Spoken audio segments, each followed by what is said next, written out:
Dwarven Aid by Stephen Meehan.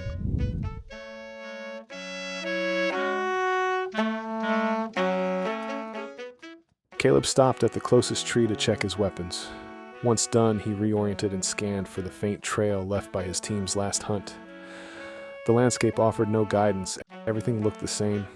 He sighed, holstered his sidearm, and lifted his rifle before continuing. A fine mist hung heavy with the scent of moss and earth, obscuring his view. Even the birds had stopped calling, leaving only the soft crunch of Caleb's boots to mark the passage of time. The silence pressed against his ears like a warning. He rubbed his eyes and forced himself to keep moving. Without the dwarves' help, the settlement would fail, and his search had turned up nothing. He could almost hear their gregarious laughter echoing beneath phantom cries and the imagined groan of the settlement. The woods felt heavier with each step, like they resented his presence. As he stumbled forward, Caleb paused and yawned.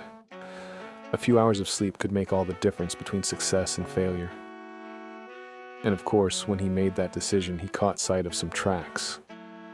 With a groan, he pushed his fatigue aside and started following them. He tried to stay quiet, but his exhaustion betrayed him. With every footfall, the cracking branches and undergrowth grew louder. Still, each step crystallized his purpose. He was searching for the dwarves and pondering what he'd say. He had only met a handful of them the last time, and Fitik had essentially said, "Don't look for us, we'll find you." Despite that, Caleb hoped that the sheer mass of trolls and goblins would inspire these stout warriors to their aid. He rehearsed what to say, trying to strike the right balance between urgency, respect, and desperation. The wrong words could turn allies into strangers again. Could the sheer size of the horde entice them? Do they care about our lives? Would they care about anything at all?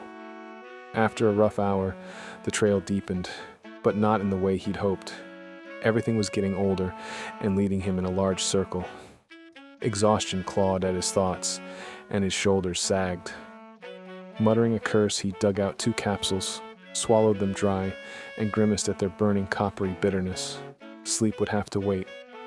After pocketing the bottle, he caught sight of the hidden motion. Caleb raised his rifle, scanning the trees. Small and obscure shapes darted between the trunks. Despite the motion, there was nothing more than the forest's din. With no sound, the shapes swirled about him. The precision unsettled him more than chaos would have. He froze, but relief flooded him. Fitik stepped forward. He swallowed the nervous lump that formed in his throat and lowered his rifle. He met Fitik's gaze and exhaled, his eyes widening as his shoulders slumped when he isolated the familiar face. Fitik, you don't know how glad I am to see you. Fitik grasped Caleb's forearm, shaking his head. What do you want? All of Caleb's preparations flooded out of him as his back straightened. We need your help to survive. Fitik sighed and circled him, his pace nothing more than a crawl while his beard twitched, as if chewing unspoken words before they escaped. We told you last time. We'd think about it. If you're going to help us, it must be now. Caleb stepped forward. An army is gathering near our walls, filled with trolls, goblins, and creatures we don't even have names for. A nearby dwarf scoffed and muttered a harsh word Caleb couldn't understand. They're not just gathering. Caleb pressed, sweeping his arm wide. They're so vast the ground trembles with each step, and the sun seems to set sooner just to flee them. If you hesitate, they'll wipe us out. A hush fell. Fitik's eyes scanned his kin. One by one, their expressions hardened. Still nobody moved. Fitik stepped forward, raising his hand. This isn't our fight, he said, his voice lacking conviction. Fitik's eyes went wide as the murmuring swelled around them. Though Caleb couldn't catch the words, the tone was unmistakable. Their ire for the trolls and goblins burned all too bright.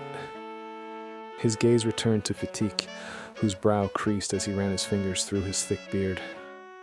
One dwarf spat into the moss and muttered something in a strange language. While Caleb couldn't understand the words, the venom behind them was palpable. Another cracked his knuckles with slow deliberation.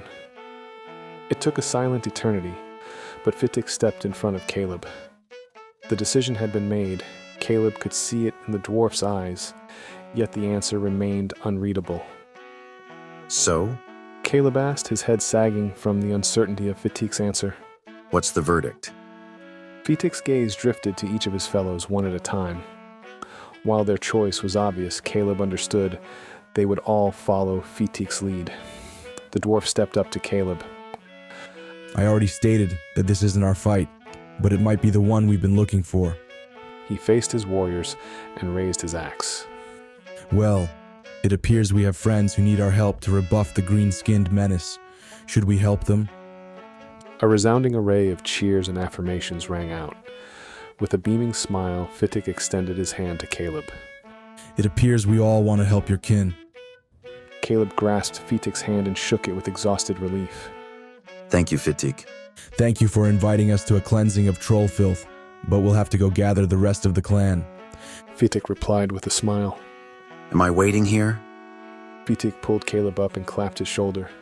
We wouldn't leave a friend alone in the middle of nowhere, not while we go to gather the clan. As they walked, the other dwarves fell into silent formation around them, watchful, alert, and fierce. Their steps were light, but their presence anchored his resolve.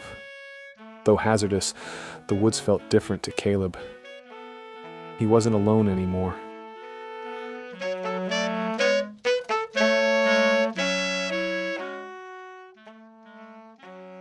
With that, our story concludes. I hope you've enjoyed today's reprieve from your daily grind.